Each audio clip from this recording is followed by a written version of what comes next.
Marami ang naniniwala na kapag ang ating mga kasalanan ay pinatawad sa pamamagitan ng ating pananampalataya kay Jesus, maaari tayong pumasok sa langit. Ganon ba kasimple ang proseso? Maaaring may mga tumukoy sa mga salita ni Pablo, sapagkat ang tao'y nanampalataya ng puso sa ikatutuwid at ginagawa sa pamamagitan ng bibig ang pagpapahayag sa ikaliligtas. Gayunpaman, mga kapatid, may mahalagang tanong na tila'y hindi nabibigyang pansin ng lahat. Maaaring tunay na kumakatawan ba ang mga salita ni Pablo sa mga hangarin ng Panginoon? Kapag usapang pagpasok sa kaharian ng langit, mahalagang umasa sa mga salita ng Panginoon, sa halip na sa mga interpretasyon ng tao.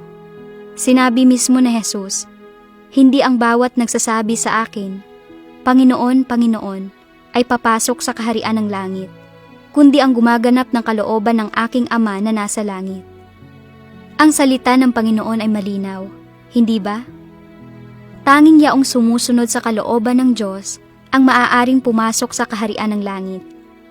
Ito ang kondisyon para sa pagpasok sa langit. Kaya, sino nga ba ang gumagawa ng kalooban ng Diyos?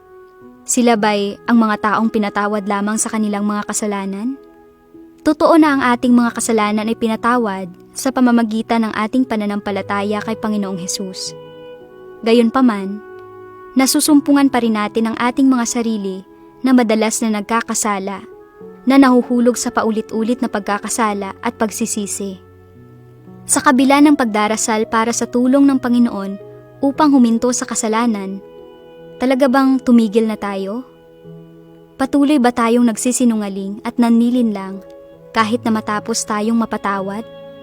Kaya, maaari kayang tunay na sumusunod ang mga gayong individual sa Diyos at maituturing na mga sumusunod sa kanyang kalooban? Tiyak na hindi. Hindi ka ba sumasang-ayon? Ang pananampalataya sa Panginoong Hesus ay nagbibigay sa atin ng kapatawaran ng mga kasalanan. Ngunit hindi ito sapat upang tayo maging karapat-dapat sa pagpasok sa langit. Tanging yaong sumasalubong sa pagbabalik ng Panginoon, sumasailalim sa panghuling kapanahunang paghatol ng Diyos, at nakakamit ang pagdadalisay, ang maaaring maging mga taong sumusunod sa kalooban ng Diyos, at sa gayon ay magiging karapat-dapat sa pagpasok sa langit. Sinabi ng Panginoon, "Narito, ako'y nakatayo sa pintuan at tumutuktok. Kung ang sino man ay duminig ng aking tinig at magbukas ng pinto, ako'y papasok sa kanya at kahapong kasalo niya, at siya'y kasalo ko." Ang propesiya na ito ay natupad na. Ang Panginoon ay nagbalik na at ipinahayag ang maraming katotohanan. Yaong mga nakakarinig ng tinig ng Diyos ay makakasama sa Panginoon sa piging. Tanging ang mga tumatanggap sa kasalukuyang gawain ng Diyos ang ginawang mga mananagumpay. Ang mga individual na sumusunod sa kalooban ng Diyos, ang karapat-dapat na akayin sa kaharian ng Diyos. Ang ilang mga kapatid ay maaaring mga tuwiran. Aminin natin na madalas pa rin tayong nagkakasala. Ngunit sa mga nakaraang taon, tayo ay nagtatrabaho para sa Panginoon. Nangangaral sa lahat ng dako, nagpapasa ng krus, nagtitiis ng maraming paghihirap. Hindi ba't lahat ng ito ay nagiging karapat-dapat tayong makapasok sa kaharian ng langit? Mga kapatid, pagdating sa pagsalubong sa Panginoon at pagpasok sa kaharian ng langit, hindi tayo dapat umasa sa mga ideya at haka-haka ng tao. Hindi kailanman sinabi ni Jesus na ang kapatawaran ng mga kasalanan at ang paggawa para sa Panginoon lamang ang nagpapangyari sa atin na makapasok sa kaharian ng langit. Gusto mo bang malaman kung ano ang sinasabi ng salita ng Diyos tungkol dito? Sabi ng Diyos, "Bagamat maraming gawaing ginawa sa Jesus sa tao, kinumpleto lamang niya ang pagtubo sa buong sangkatauhan at naging handog dahil sa kasalanan ng tao. Hindi niya inalis ang lahat ng tiwaling disposisyon ng tao."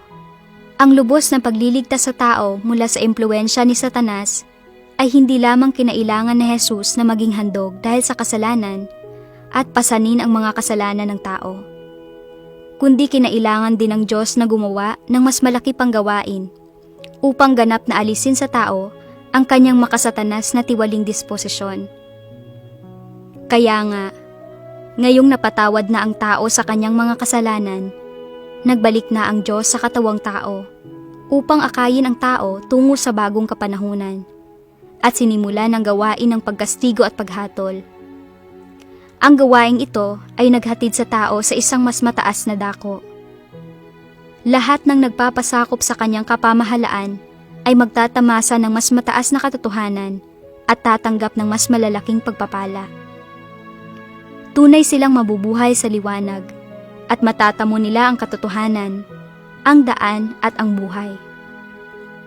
Mahal na mga kapatid, kung naghahangad tayong makapasok sa kaharian ng langit, kailangan nating tanggapin ang huling kapanahunang paghatol ng Diyos, maging dalisay mula sa kasalanan at huminto sa paggawa ng mga kasalanan. Saka lamang tayo magiging karapat-dapat na makapasok sa kaharian ng langit. Nakakuha na ba kayo ng kaunting kalinawan ngayon? Kung mayroon pa kayong mga katanungan o alalahanin, huwag mag-atubiling mag-iwan ng mensahe at lagi kaming handa na tulungan kayo. Naway masalubong ninyo ang Panginoon sa lalong madaling panahon. Amen.